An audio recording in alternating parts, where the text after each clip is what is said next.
Hi Gagan, how are you? Hi, I'm fine. Thank you. How about you? Doing great, just a little under the weather, thanks, and looking forward to hearing from you about all the exciting research work you've been conducting.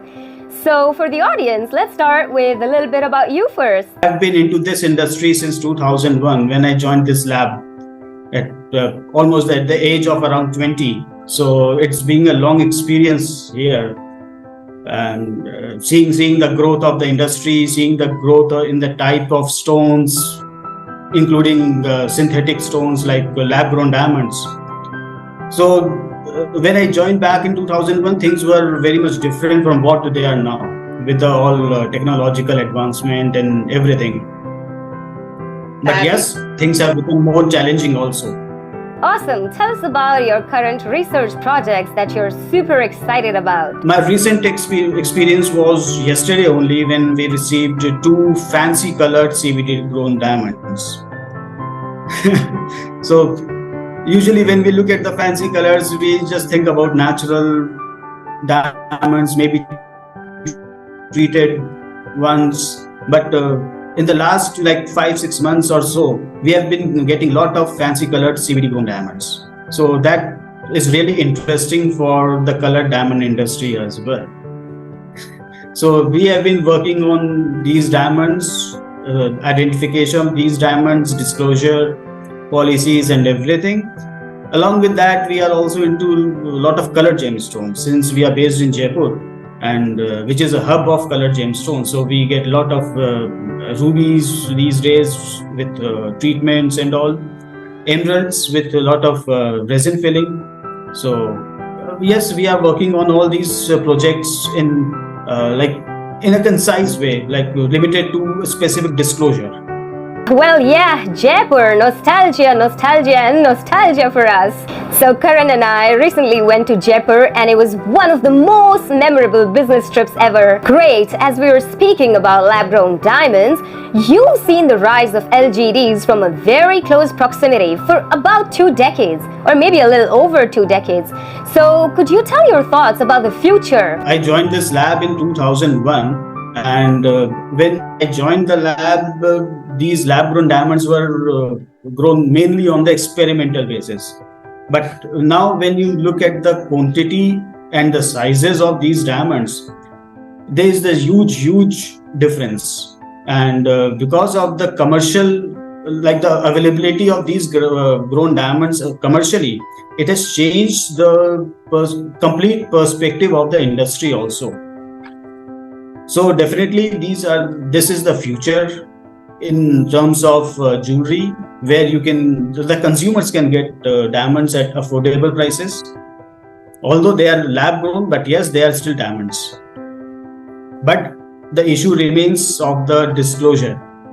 We still see people mixing up the lab grown diamonds with natural ones.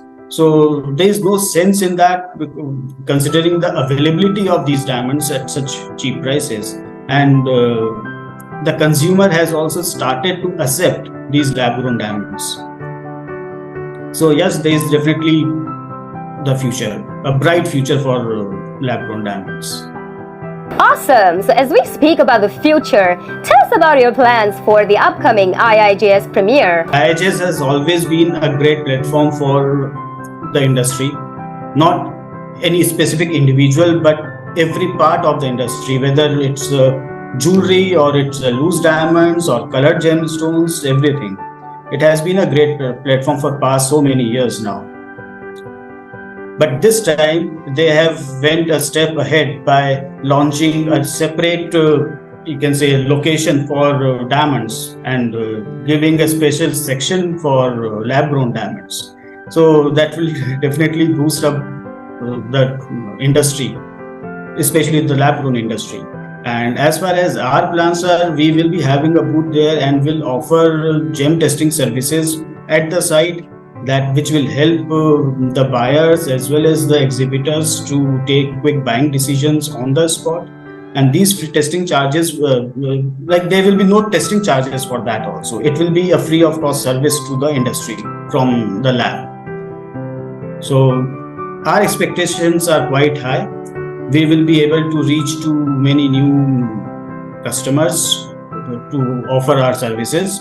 And even we here at the lab, we are offering diamond grading services for lab grown diamonds also. So we are doing grading of lab grown diamonds as per the GIS standards, what they follow.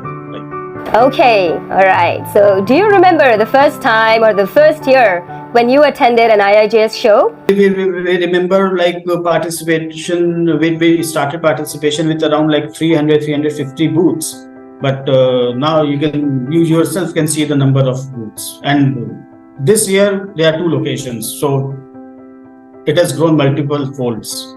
Since you're a GJEPC family member, tell us about your family history and association. This lab was earlier known as GEM Testing Laboratory.